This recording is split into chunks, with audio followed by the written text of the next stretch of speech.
le damos la bienvenida respetuosamente a el señor Gennady. ¿Cómo está usted? Todo bien.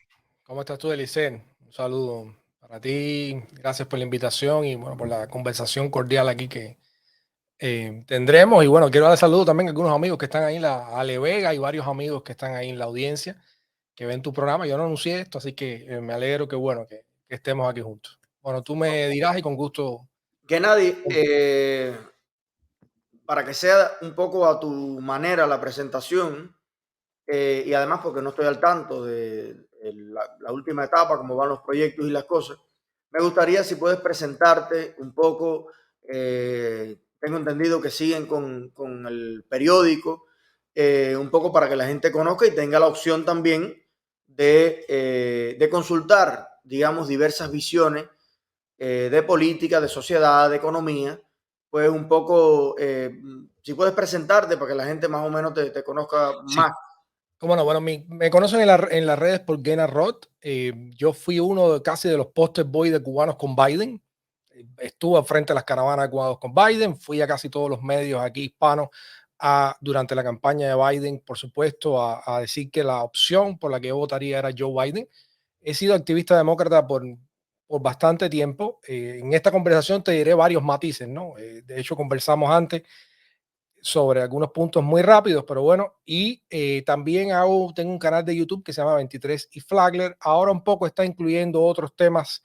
Tiene otro programa que se llama El Trapiche, pero bueno, principalmente mi posicionamiento y la manera en que me he comunicado con la comunidad ha sido desde una alternativa a los cubanos conservadores, vamos a decir, republicanos tradicionales, y por eso me he posicionado más del lado demócrata.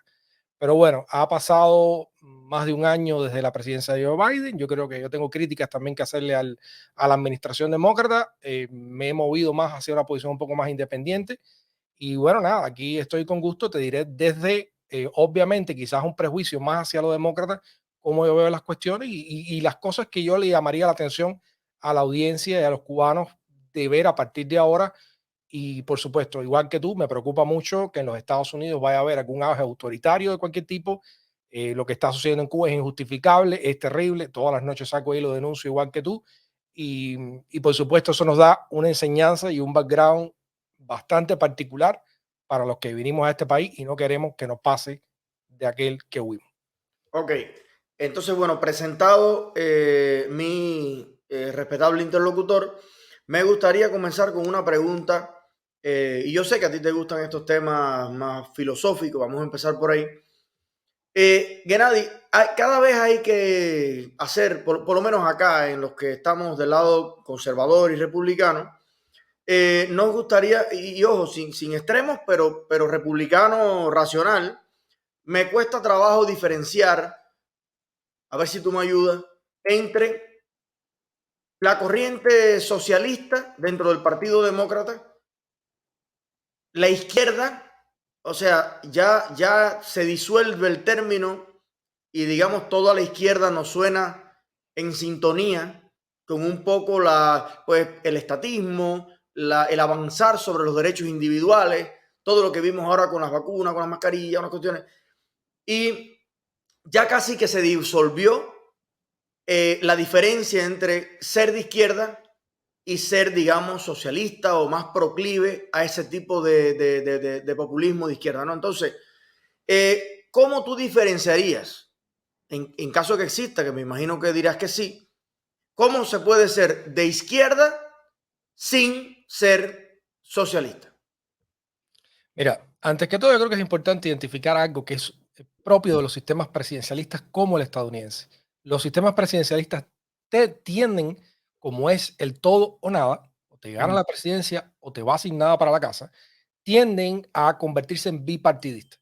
Y estos dos partidos tienden a ser, más que partidos, aunque son partidos formalmente, tienden a ser coaliciones de partidos.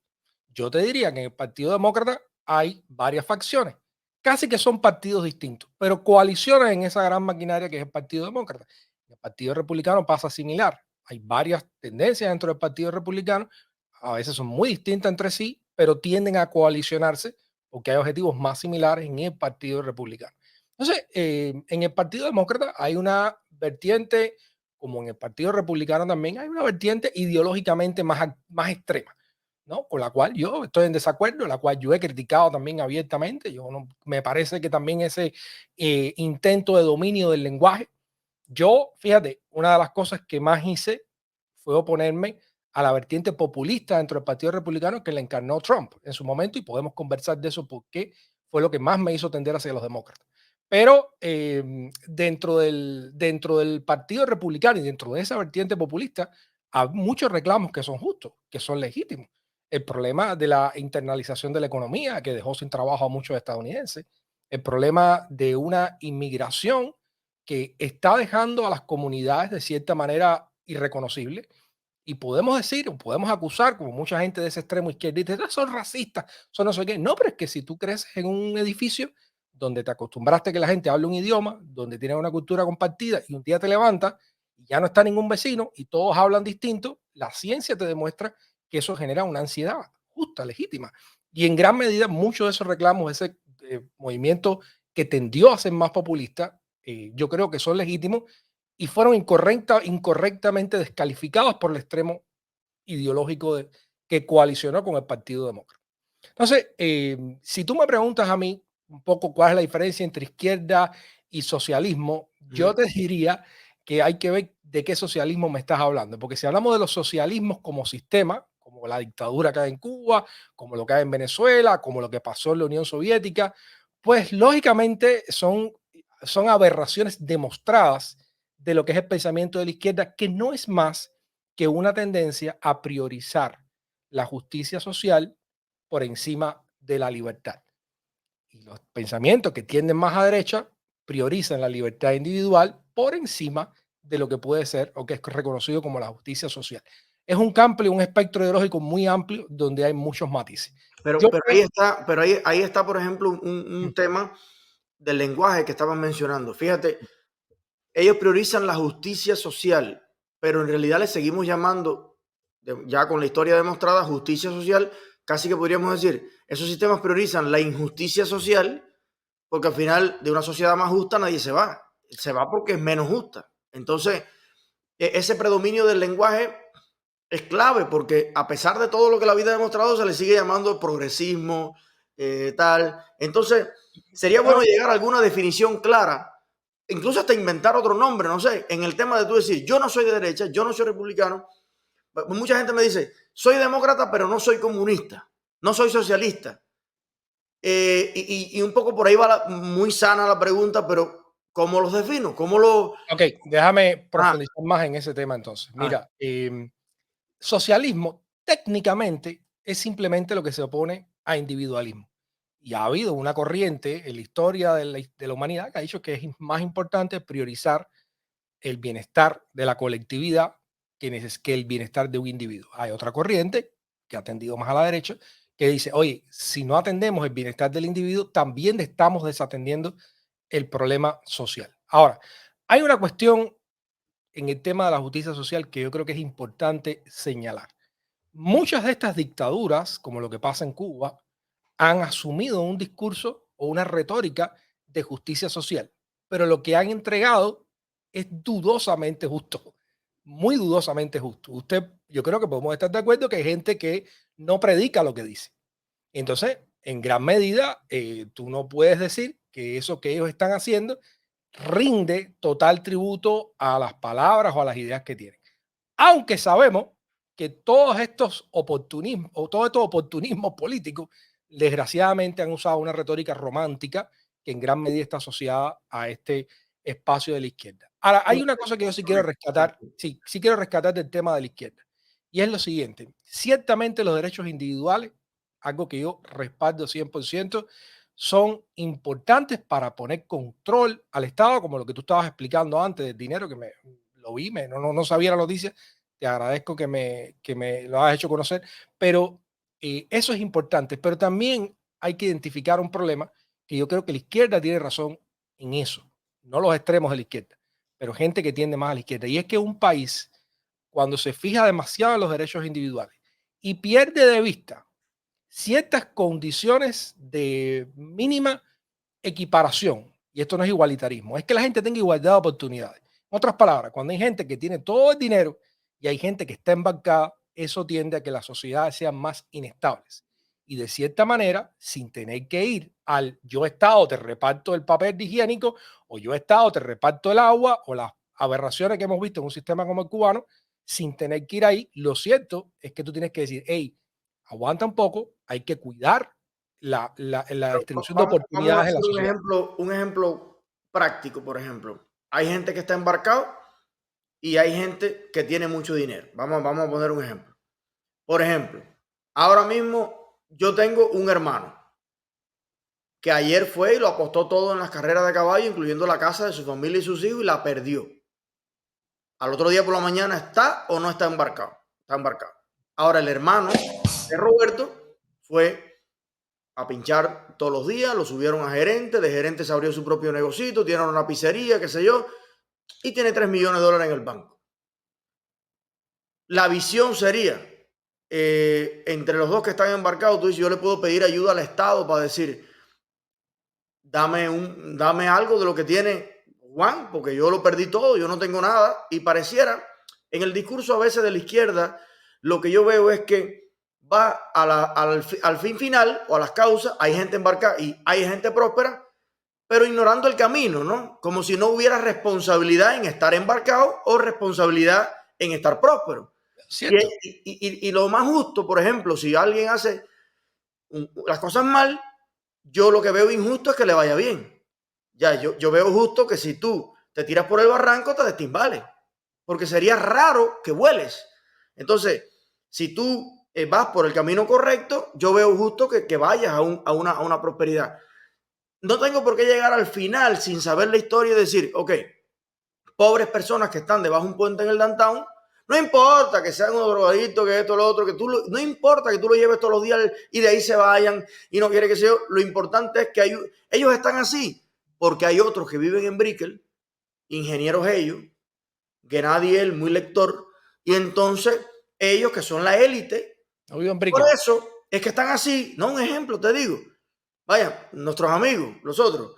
Entonces tú dices, bueno, es culpa de unos, el mal de otros necesariamente, y el Estado es ese gran Robin Hood reivindicador.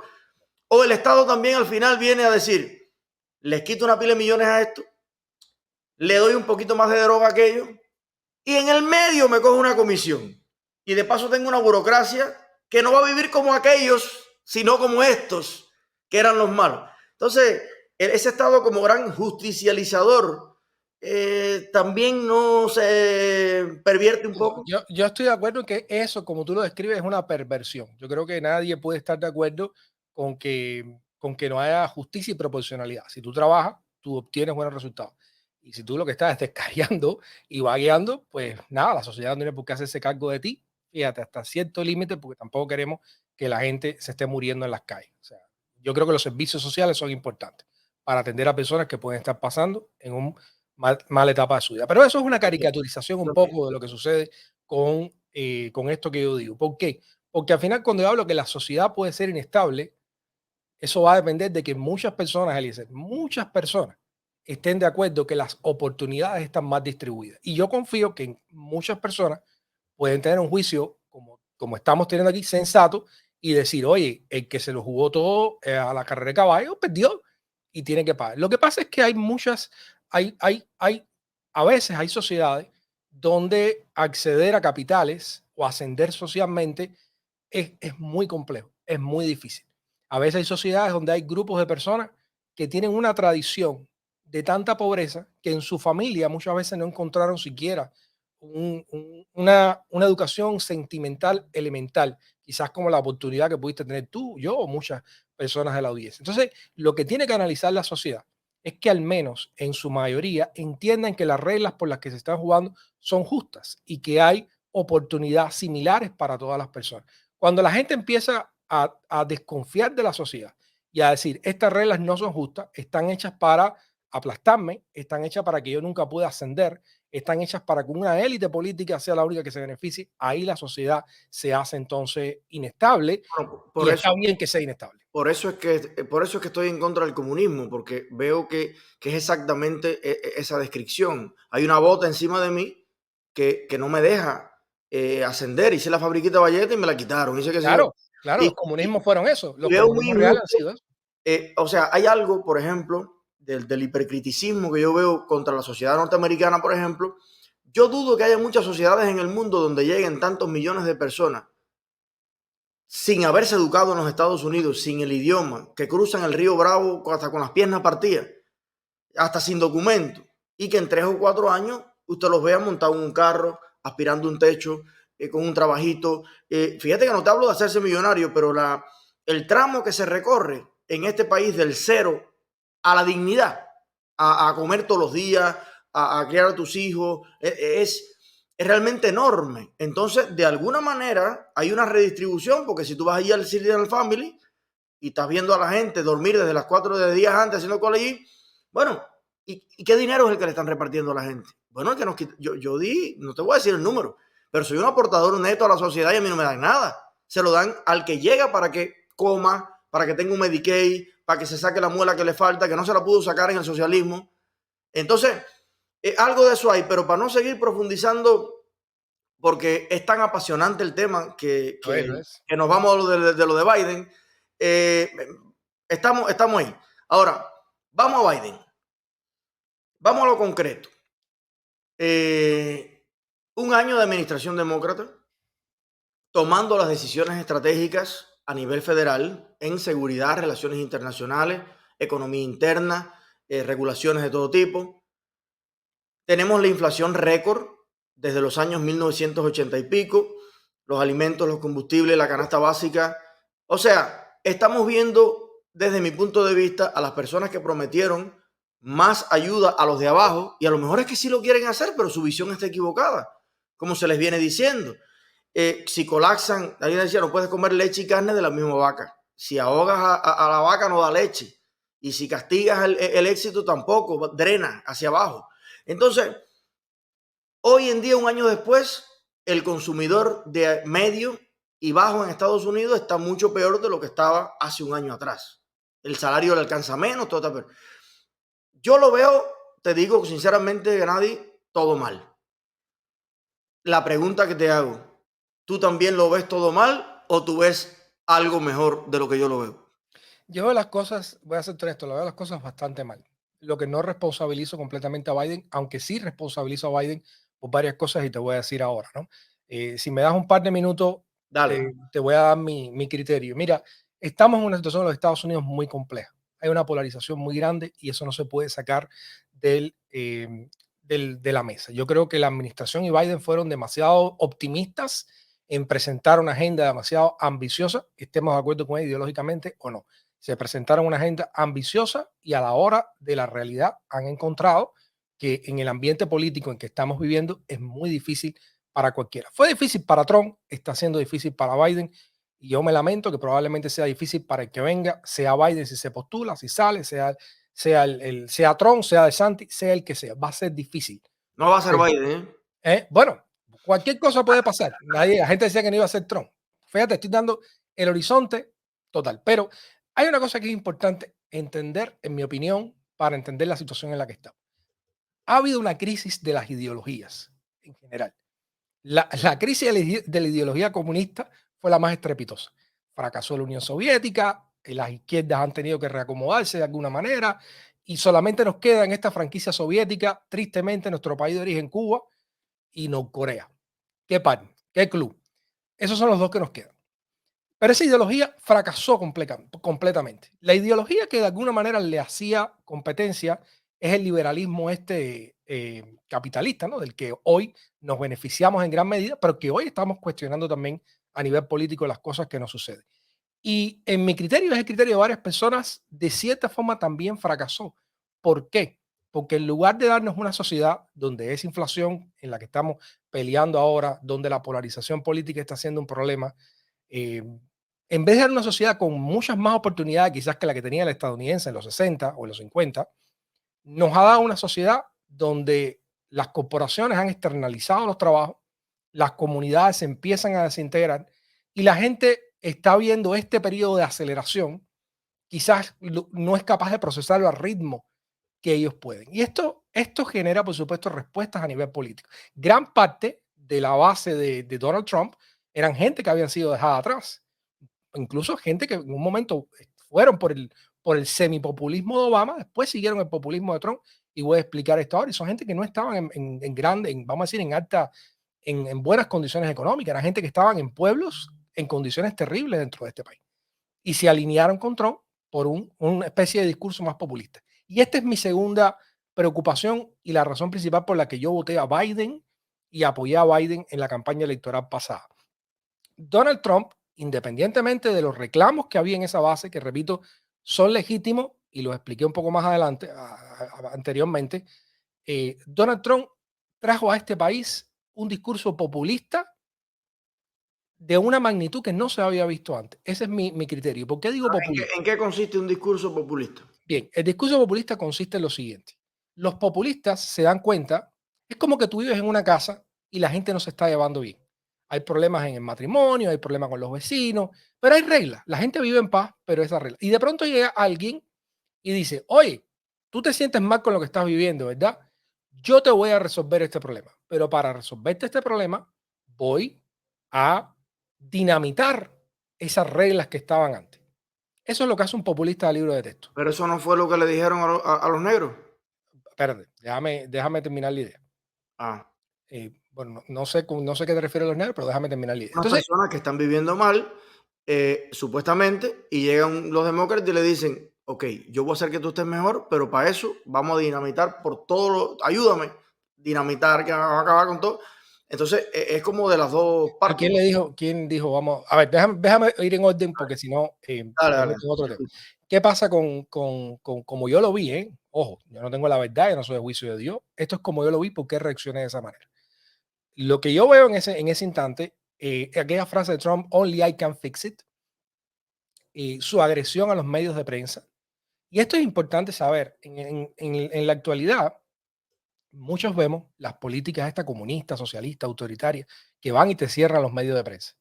Pero hay una manera más sutil de cerrar un medio de prensa, que es hacerlo inútil, desacreditándolo ante la opinión pública. Y si la opinión pública ya no escucha un medio de prensa, no hay ninguna diferencia entre haberlo cerrado o dejarlo abierto porque ya no cumple la función que debía tener. Y para mí, Trump, en su ataque a muchos de estos medios de prensa que se merecen muchas críticas, pero había un ataque sistemático, coordinado para prácticamente desacreditarlos completamente. El solo yo puedo arreglarlo. Toda una agenda que terminó, y esta es la evidencia, o por lo menos lo que reveló mis temores, lo que materializó mis temores, fue el 6 de enero. No habíamos visto algo así en este país. O sea, hubo un intento coordinado, y se está viendo ahora con los resultados de la comisión, coordinado para detener el proceso de certificación de votos y tratar de utilizar las legislaturas estatales para revertir el resultado de las elecciones. Yo sé Ok, que hay pero gente que tiene dudas, etcétera, un pequeño pero eh, ah, paréntesis para hacerlo y para volver a Biden, que ya estamos hablando de Trump. lo voy a concluir la idea, ya voy a concluir la idea. Lo que voy a Pero hay hacer, un pequeño paréntesis me- con el tema de un esfuerzo coordinado para atentar contra la democracia. La sensación también de millones de ciudadanos en este país, incluyendo a ese grupo, digamos, más indignado que fue allí, era precisamente la misma, que habían visto durante 2 o 3 años un intento coordinado y una agenda coordinada de todos los medios para silenciar a Trump. Le borraban las cuentas de todos lados, qué sé yo. Tú dices, no, él atentaba contra los medios, pero no cerró ninguno. Sí, pero los medios sí lo cerraban a él. Y es el presidente de los Estados Unidos. Entonces, ¿hasta dónde el presidente debe respetar a los medios, que es un poder? Los medios no lo son, no los ha electo nadie. ¿Y hasta dónde los medios se arrogan también el derecho de decidir quién habla, quién no y qué dice? Y cómo se unen todos entre ellos. Y la dueña del New York Times y de una cadena de más de 60 medios les manda un correo diciéndole instando a sus trabajadores hay que ir a las marchas por Black Lives Matter, hay que hacer, porque hay una agenda también que había que quitar a Trump. Entonces, ¿cómo se le puede hacer la guerra al presidente? Pero el presidente no hace la guerra a nadie. Es un tema también muy largo, pero la gente tenía la sensación de que hubo, lo que bien tú dices, tú puedes silenciar a alguien sin prohibirlo. Y también había una coordinación, percibe la gente, de silenciar y salir de Trump mediante métodos que eran más o menos convencionales. Este medio es mío, tú aquí no hablas. Esto no sé qué, y ahora lo que vamos a hablar todo el mundo es los enemigos tuyos. Y el resultado de las elecciones, que es otro mundo que podemos aquí debatir muchísimo, de todas las irregularidades, de todo lo que se vio.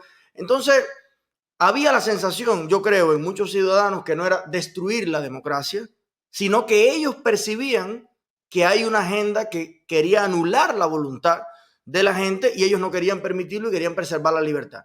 Pero volviendo a Biden, que era la pregunta Sí, inicial.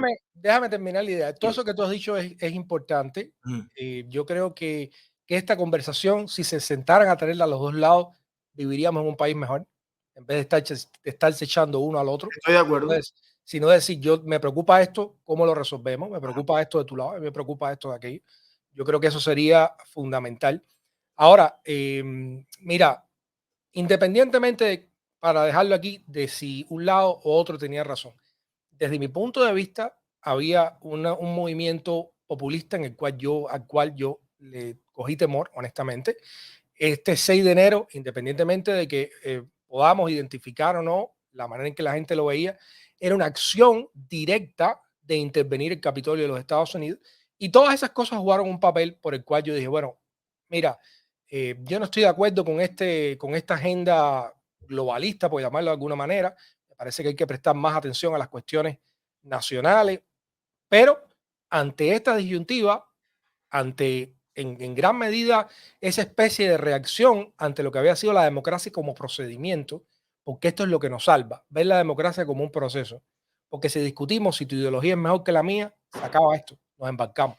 La democracia tiene que ser un proceso donde la gente participe, la gente se pueda mover políticamente y los votos decidan cuál va a ser el rumbo del país. No Eliezer, no Gennady, no Biden, no Trump, los votos. La democracia debe ser un proceso.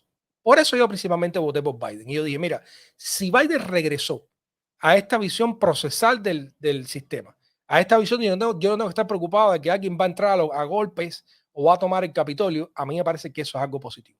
Lo otro que hizo muy positivo, o varias cosas, pero lo otro que creo que hizo muy positivo fue el manejo de la campaña de Ya vacunación. estamos hablando de Biden, Sí, de la ya, pregunta inicial.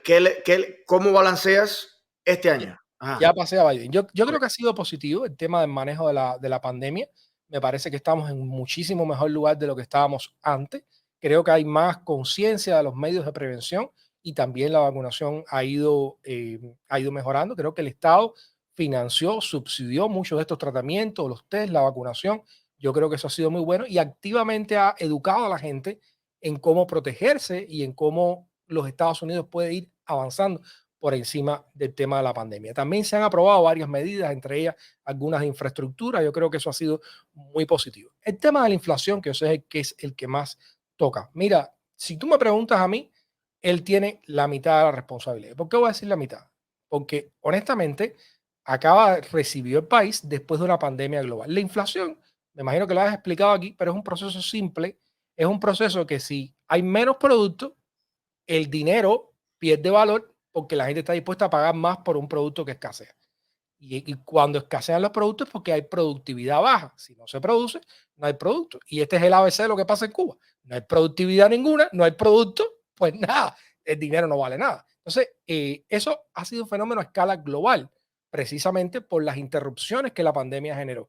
Hay cadenas de suministro que son anuales y eso ha generado que en el mundo entero, no solo en los Estados Unidos, haya inflaciones de nivel récord. Esa es la parte que yo pienso que no hay que echarle demasiado ahí. La parte que es responsabilidad de él es que ahora le está montado en el caballo, él es el que está en la Casa Blanca, le guste, no le guste, lo haya provocado o no lo haya provocado, ahora le toca a él tomar una respuesta al respecto de eso. Y en ese sentido, yo entiendo perfectamente que los votantes van a tomar una decisión a la hora de ir a las elecciones de medio tiempo, que son las que tenemos cercanas, y después, en dependencia de lo que él ya esté haciendo para mitigar un problema que venía, por supuesto, anterior a él. Ahí hay un detalle que yo creo que también primero, el asunto de la responsabilidad federal con el manejo de la pandemia. Bueno, no es que llegó Biden a la Casa Blanca y empezó esa responsabilidad. Todos los contratos que se firmaron con Pfizer y con todo el mundo empezaron en lo de Trump. Trump, de hecho, prometió en sus últimos días, porque ya se tenían los datos, los números, cuántas vacunas iba a tener Estados Unidos, cuántas que sé yo, pero la fase primaria, cuando menos se sabía, cuando más desorientado estaba el mundo, coincidió, y yo creo que fue una desgracia para Trump, que también tenían muchos logros en otras cosas. Ese último año empieza la pandemia del mundo, se jode todo, pero a Biden también le tocó hablando del mundo, le tocó a Biden también, bueno, la recuperación de la pandemia, que no es en Estados Unidos, es en el planeta entero, porque le tocó la reacción. Ya se hicieron las vacunas, se vacunó a la gente y viene la fase recuperativa. Le tocó por tema de itinerario también, porque vivimos con Biden picos también muchísimo en Estados Unidos. El poquito de durante fue tan malo como en las peores etapas, pero el asunto ideológico aquí es que también vamos a llevarlo a los propios Estados Unidos para no hablar de los países. Está la inflación de los Estados Unidos, pero el otro día estaba mirando también inflación, desempleo, etcétera, por estados. Y por estados te das cuenta también que los estados más libres, por así decirlo, los que aplicaron medidas más racionales y menos cavernarias, menos el cierra todo y si no nos morimos de esto, nos morimos de inflación, tienen hoy una inflación más alta, un desempleo más alto y un gasto público más alto. Y los estados que tienen mejor saneada la economía dijeron, ok, vamos a dejar que la gente haga esto y esto, vamos a restringir esto y aquello, pero no vamos a coger el 100% de todo lo que diga el CDC. Y si el CDC dice que hay que acolquillarse, nos acolquillamos. Vamos a cuestionar también eso porque no hay una sola visión científica sobre el asunto. Habían científicos que están diciendo al principio lo que otros dijeron al final, que esto no era tan efectivo, que las mascarillas no lo eran tanto, que no sé qué. Pero lo que quiero decir es que la visión también respecto, volvemos a la discusión inicial de los derechos individuales, influye en el resultado final de un proceso, como ha sido esta pandemia. Pero, volviendo a Biden, para dejarlo como en claro, como por viñetas, si tuvieras que decir, vamos a decir, 3, 4 cosas positivas de este año que podemos salir a la calle y decir, wow, nos sentimos orgullosos de esta administración, y las que no. Vamos a ver, porque a lo mejor se pueden listar 3 que sí y 300 que no. No sé, yo haría esa lista, pero me gustaría ver la tuya. Mira, yo creo que lo principal y más reciente que es importante decir, mira, esto ha sido un éxito de la administración Biden, ha sido el manejo con respecto a la invasión de Ucrania. Biden logró alertar al mundo con tiempo, logró que los aliados de la OTAN funcionaran como uno, algo que Putin no previó. Él previó que en vista a algo que, mira, puedo señalar como negativo, que fue la salida de Afganistán, que no quiero responsabilizar completamente a esa salida nefasta de Afganistán a Biden, porque al final esto fue negociado por Trump. Yo creo que fue un error del gobierno de los Estados Unidos, probablemente desde antes de Trump, desde los que iniciaron la guerra. Pero eso, sin ninguna duda, Putin lo tomó como una debilidad y afortunadamente esta administración logró corregir eso y la respuesta que han dado ante la invasión de Ucrania, que hubiera sido un problema ideológico, político, económico Pero inmenso. ¿cuál es la respuesta a la que nos estamos refiriendo?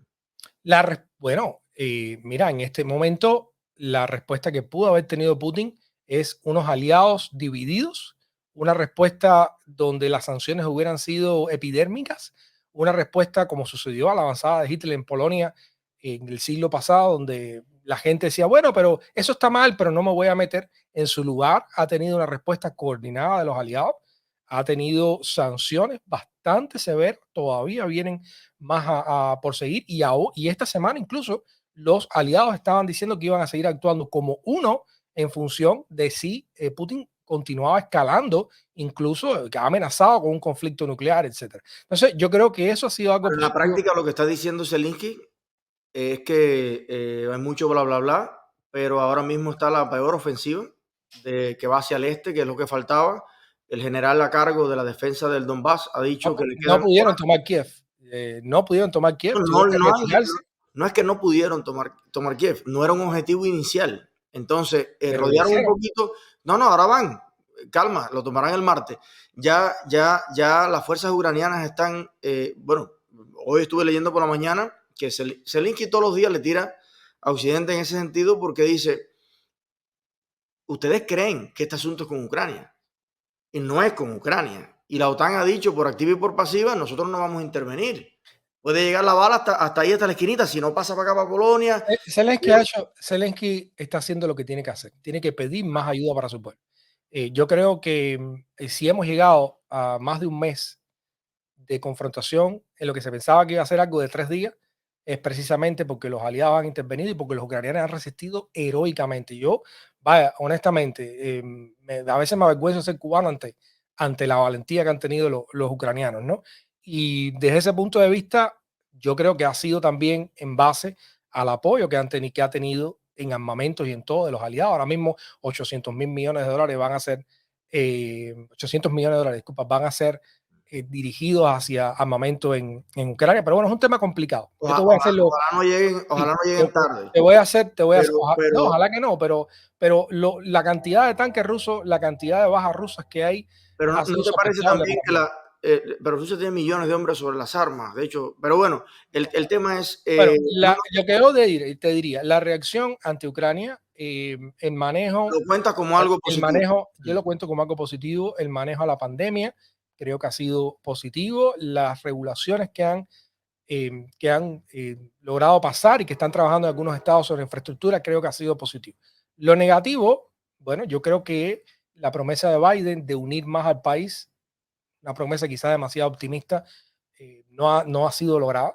Yo creo que la capacidad de generar grandes agendas o de ese momento de cambio a los Franklin Delano Roosevelt que quizás se plantó esta administración fue demasiado optimista, no lo ha conseguido. Me parece que lo que pasó en Afganistán, por supuesto, fue un problema grave y de alguna manera creo que envalentonó también a Putin, entre otras cosas, para este problema de la invasión a Ucrania. Yo creo que esos son tres temas que son negativos por el momento. Me parece que el manejo de la inflación, vamos a ver cómo, es un problema global, pero vamos a ver cómo lo manejan. Si lo manejan Pero, mal y ¿hay si no alguna se... cosa de las que te viene así a vuelo pájaro a la mente que yo pueda ahora mismo arrancar el carro, salir para afuera y beneficiarme de ella?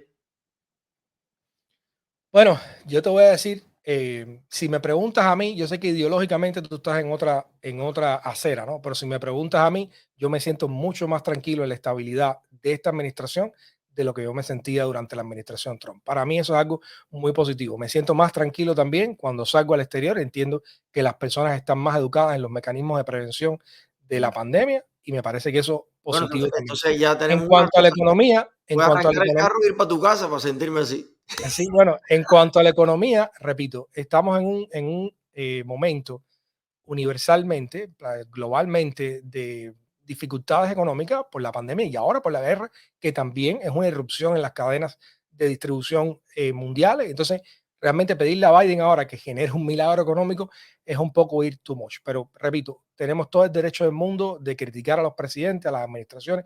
Yo soy el primero que digo que a los presidentes hay que tirarle con todo, porque ellos tienen el ejército, la policía, las cárceles, de todo. Y nosotros lo único que tenemos es la palabra. Así que conmigo, tirarle al que esté ahí, me parece que es un acto Bueno, de dos civismo y cosas de para, democracia. para terminar, que sé que estabas corto de tiempo. La primera, que, ok, tú resaltas como positivo el tema de las sanciones conjuntas y todo a Rusia. En mi opinión, que hasta ahora no han frenado la cuestión y cada día es peor las masacres que se ven allí, pero hay una cosa que me gustaría resaltar y es aquella famosa alerta, porque no solamente reaccionar cuando hay un problema, aquella alerta que le hizo el gran filósofo Donald Trump al primer ministro alemán eh, cuando le dijo que estaban alimentando su propia destrucción.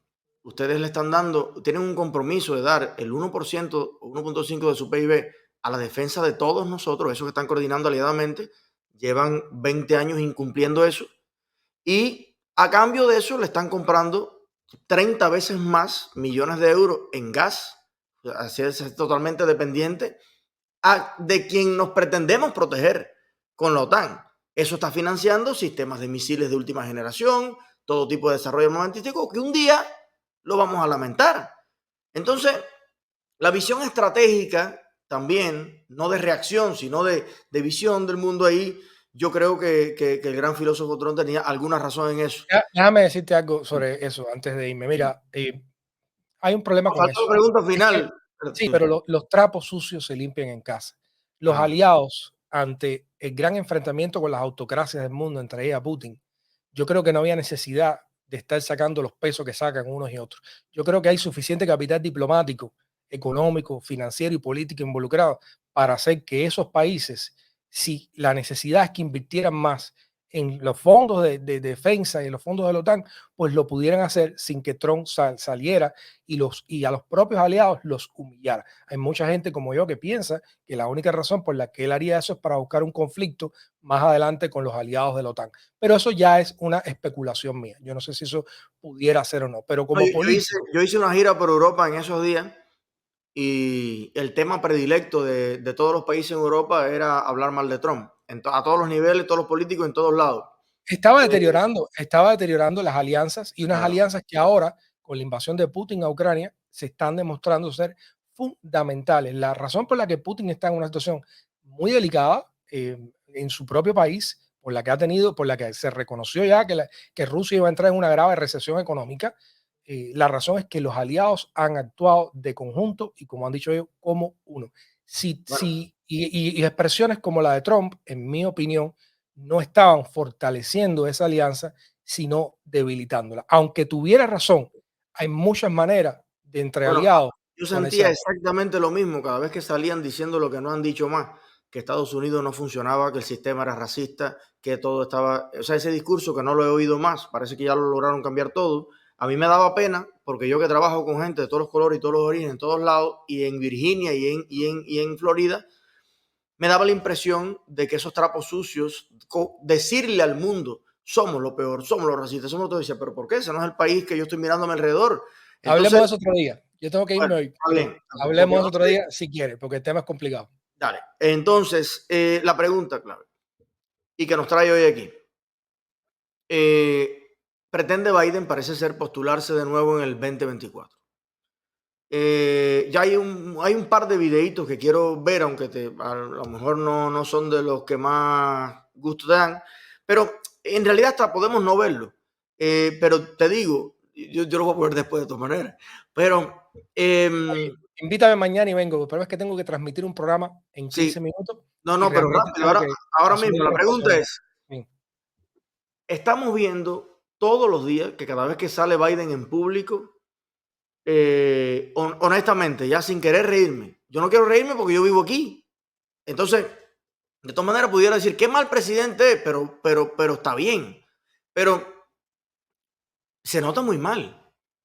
Y que el comandante en jefe del ejército más grande del mundo diga y haga y no coordine y haga tantos disparates al punto que no sabe y se desorienta y que habla tonterías que no son.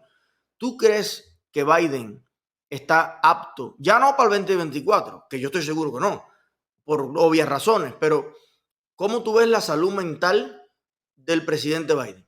Yo la veo bien. Personas que salen en público continuamente tienden a hacer flop. La historia de Biden ha sido una historia de flop en toda su vida. Cuando era más joven, sí decía cosas que no tenía que hacer.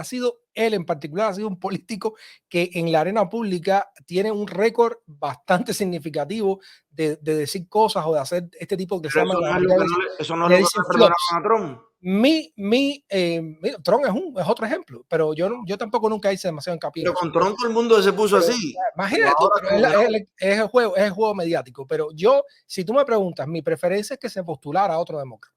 Esa es mi preferencia, por la edad de Biden, etcétera. Y si no son capaces de lograr que un demócrata que más joven y que Biden y Trump también, honestamente, se merecen descansar, se merecen pasar tiempo con su familia y que otras generaciones intervengan en el juego político de este país. Si no es así, muestra también que nosotros tenemos que trabajar duro para superar esa crisis política que tiene ¿Tienes algún este nombre? país.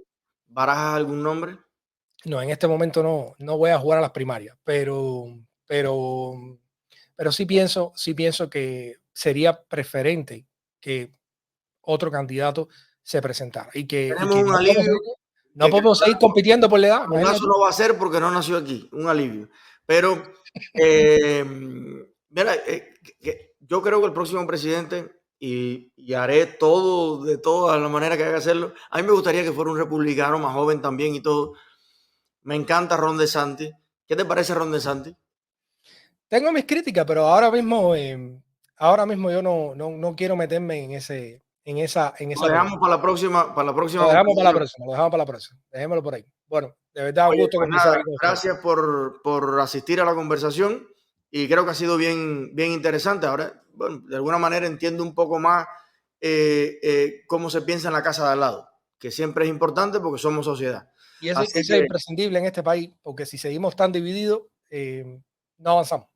La gente tiene que escucharse y trabajar en conjunto. Así que me quedó también para la próxima conversación, hay que tener más a menudo, el tema de qué te parece el acercamiento que viene ahora con la dictadura de Cuba, lo del petróleo a Maduro. Óyeme, no es fácil. De eso voy a hablar en la noche. No es fácil defender a los demócratas en estos tiempos. Tengo que decir que tienes una valentía asombrosa. Bueno, voy a hablar de eso esta noche en el canal, el que se motive 23 y Flyer. Así que nos vemos. Cuando quiera conversamos o no. Dale, nos vemos. Gracias por venir.